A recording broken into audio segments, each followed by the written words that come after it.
ce que tu dois faire pour être sauvé. Dieu lui a dit ce qu'elle doit faire pour être sauvé. Dieu lui a tout dit. Mais le problème aujourd'hui, il dit tout est dans ta main. Si tu obéis, c'est là que tu seras sauvé. Ça te plaît de la vie. C'est comme ça qu'il sera enlevé sur la terre. Je te montre cela. Mais tu dis, et moi pour toi, Dieu. Et il t'a répondu, oui, voilà ce qu'il fait dans ta vie qui fait que tu ne peux pas être sauvé. Mais si tu fais ceci, si tu écoutes ma voix, si tu obéis, tu seras sauvé.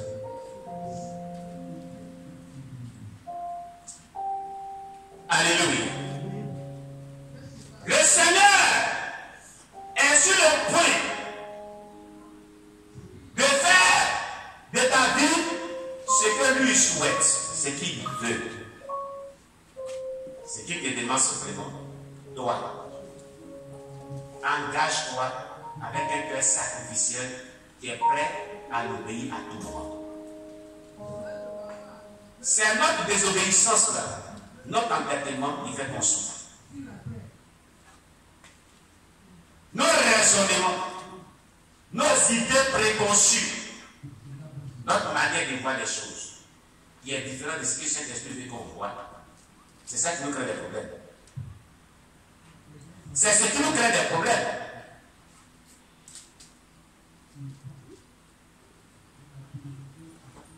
Alléluia. Donc, chasser les mauvais esprits, on peut.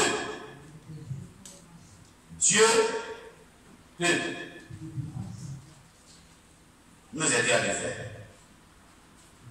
Il peut nous utiliser puissant. Connaître quelle manifestation en face de laquelle on se trouve, Dieu peut se révéler à nous pour dire que c'est tel démon, c'est tel esprit, ou voilà ce qui se passe, voilà ce qui se passe dans ta vie. Il a mis à notre disposition le moyen de la communication avec le Saint-Esprit. Elle a communiqué avec le Saint-Esprit dans les songes.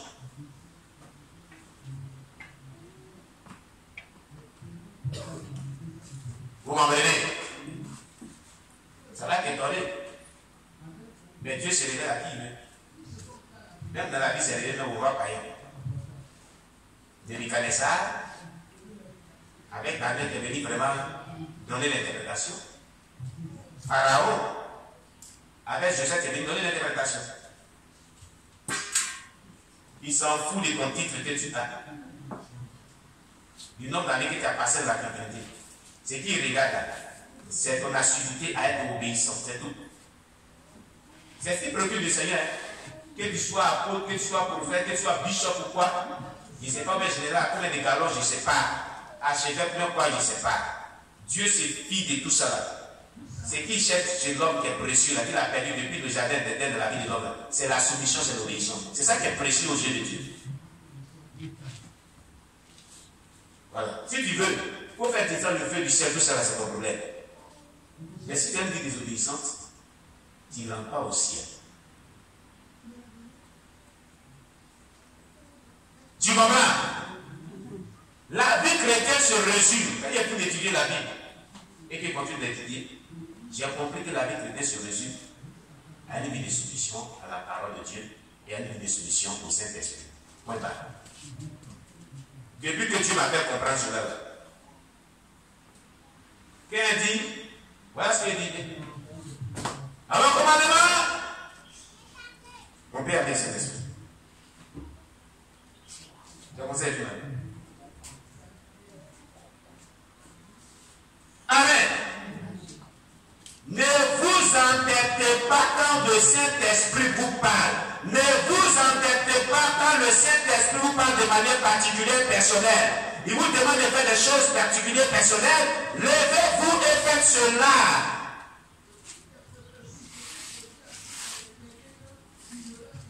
Qui Dieu a parlé qui n'a pas écouté? Depuis que tu connais le Seigneur. Qui Dieu a parlé qui n'a pas écouté une fois? Qui s'est arrivé une fois dans sa vie? Et cela est arrivé une fois dans sa vie. On est dans la vérité. Tu vois, souvent c'est monté dans en fait. Allez,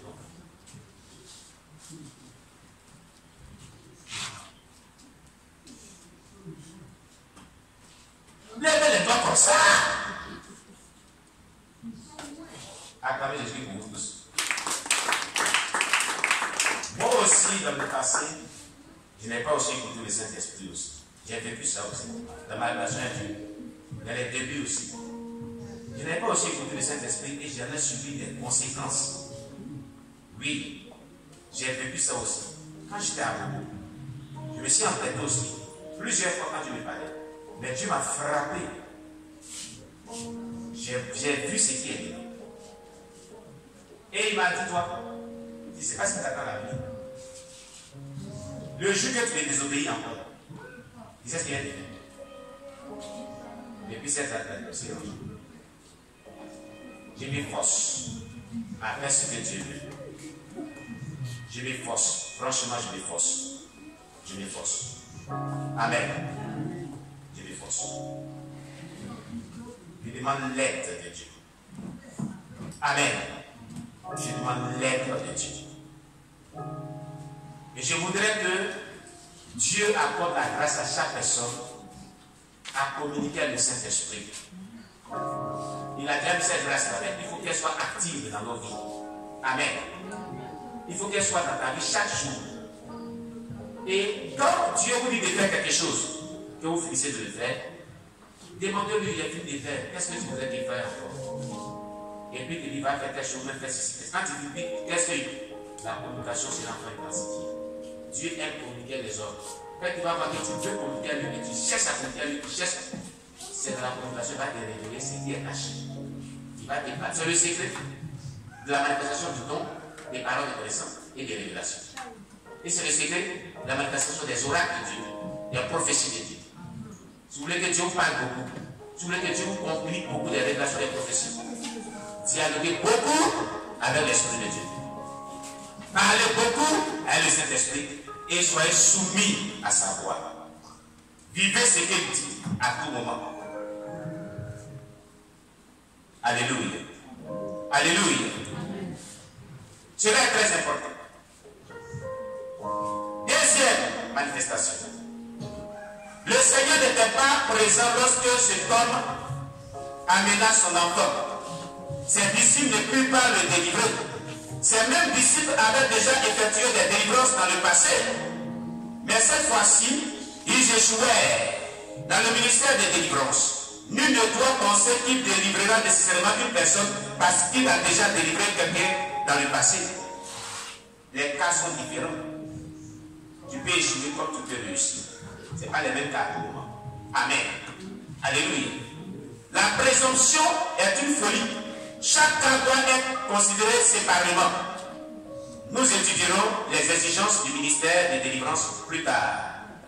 Mais nous ferons juste remarquer que le Seigneur réprit les disciples et leur manque de foi. Plus tard, il leur montra la façon claire que même s'ils avaient eu la foi, cela aurait été insuffisant. C'était un démon spécial qui ne pouvait être chassé que par la prière et le jeûne. Amen. Les démons ne sont pas tous les mêmes. Ils ne sont pas tous les mêmes. Ils sont classés selon une hiérarchie et les exigences que la délivrance diffèrent selon les cas. Chaque cas est traité d'une manière plus haute selon le discernement de l'esprit et l'orientation du Saint-Esprit. Cela est très important. Amen. C'est pourquoi à tout moment pour les cas de délivrance, et aussi les cas de délivrance, il faut faire recours au Saint-Esprit. Saint-Esprit, quel cas? Qu'est-ce qu'il faut? Qu'est-ce qu'il faut pour que la personne soit libérée? Comment traiter ce problème? Amen. Amen. Alléluia. Certains démons s'enfuient tout seuls à l'approche de n'importe quel chrétien. Ils ne peuvent même pas supporter les chrétiens. Ils s'enfuient tout seuls. Ils quittent le corps tout seuls. Certains démons sont expulsés au commandement de n'importe quel chrétien. De n'importe quel niveau. Quand il dit au nom de Jésus, ils seront rapidement, ils ne résistent pas. Mais certains démons ne sont expulsés que si le chrétien est consacré à de la foi et prie et jeûne. C'est ce type de démons dont on a parlé. Vous m'appelez? Certains démons ne sont chassés que si celui qui exerce le ministère possède le don de faire des miracles. Vous m'appelez? Délivrance du don est là, voilà. Donc quand on voit les gens, ils cherchent des démons, les gens pensent que c'est selon les cas et selon les réalités spirituelles de la personne que Dieu utilise. Amen. Là, je suis très nécessaire et très important. Certains démons ne sont chassés que si celui qui exerce le ministère possède le don de faire des miracles et si en plus il prie et il jeûne. Ou est-ce que prière jeûne accompagne les dons? Vous chassez les démons. Ce n'est pas une mince affaire. Il faut avoir quelqu'un qui se consacre beaucoup. Tu jeûnes, tu pries beaucoup. En plus du don que tu as, il faut jeûner, prier beaucoup. Troisième, la nécessité de la foi des parents avant la délivrance. Ce garçon était possédé par un démon. Toute sa personnalité était contrôlée par ce démon. Le Seigneur ne pouvait pas lui demander d'avoir la foi, puisqu'il n'avait pas ses sens. N'est-ce pas? Laisse-le prendre le jeter dans le feu. Est-ce que quelqu'un comme ça, on peut lui demander et ta foi? On peut lui demander sa foi. Mais il le demanda au Père. Jésus a demandé au Père. Il dit à cet homme, à peu près ceci. La délivrance de son fils ne dépend pas de moi. J'ai le désir de le délivrer. Mais cela ne sera possible que si tu as la foi. As-tu la foi? Cet homme répondit qu'il avait la foi, mais qu'il n'était pas parfaite. Mais qu'elle n'était pas parfaite, pardon. Et qu'il demanda à Jésus de venir au secours de son incrédulité. C'est pas ce qu'il a dit. Il dit, si tu peux, viens au secours de mon incrédulité. C'est pas ce que le monsieur a dit. C'est-à-dire qu'il n'a pas la foi à la hauteur pour que son enfant soit délivré. Écoutez, il y a des cas qui nécessitent que les parents, même celui qui envoie la personne qui a un problème spirituel, manifeste une aussi grande foi à la dimension de ce qu'il recherche avec Dieu, pour que la délivrance soit opérationnelle comme chez toi. Alléluia! Il faut la foi nécessaire pour une délivrance véritable.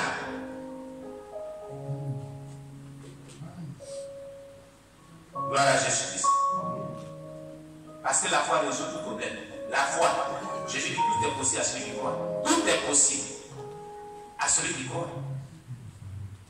Amen. Que le nom de Dieu soit béni. Amen. Lorsqu'on effectue la délivrance d'une personne totalement possédée, on ne peut s'attendre à aucune contribution de foi de sa part parce qu'elle est totalement possédée, contrôlée, démonisée. Les membres de sa famille qui l'amènent doivent croire. C'est à eux de manifester la foi à la part de la personne qui est totalement contrôlée par des esprits mauvais. C'est comme vous avez un enfant, un bébé qui est malade ou qui est possédé par un esprit, et vous demandez au bébé de manifester foi pour sa délivrance. Qui va manifester la foi? Ce sont les parents. Dieu s'appuiera sur la foi des parents pour agir dans la vie de l'enfant.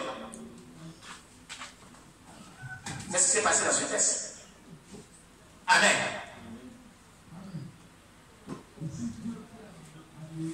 Celui qui exerce le ministère doit aussi avoir la foi. Lui qui va prier pour la personne doit aussi avoir la foi. Sa foi est primordiale. Les parents peuvent ne pas avoir la foi, mais que toi-même tu n'as pas la foi. Il faut que ton foi soit à la hauteur. Lorsqu'on effectue la délivrance d'une personne dont la condition est telle qu'elle peut avoir la foi au Seigneur Jésus pour sa délivrance, elle doit exercer cette foi, sinon le démon ne sortira pas. Si la personne n'exerce pas la foi, sa foi, la délivrance échouera, quelle que soit la foi du serviteur de Dieu. Nous pouvons résumer cela comme suit. Première condition. Condition de la personne. Totalement possédée, particulièrement possédée. Et partiellement possédée. La personne est totalement possédée ou partiellement possédée. Contribution de la part des siens, la foi en Jésus-Christ. Et quand la personne est totalement possédée, les parents doivent contribuer, ou ceux qui l'envoient doivent contribuer par leur foi totalement en Jésus-Christ. Quand la personne est partiellement possédée, la personne n'a aucune foi. Contribution de la personne elle-même. Quand elle est totalement possédée, il n'y a pas de contribution. Elle sait voir, elle n'est pas ses sens. Amen. Quand elle est partiellement possédée, elle doit manifester sa foi.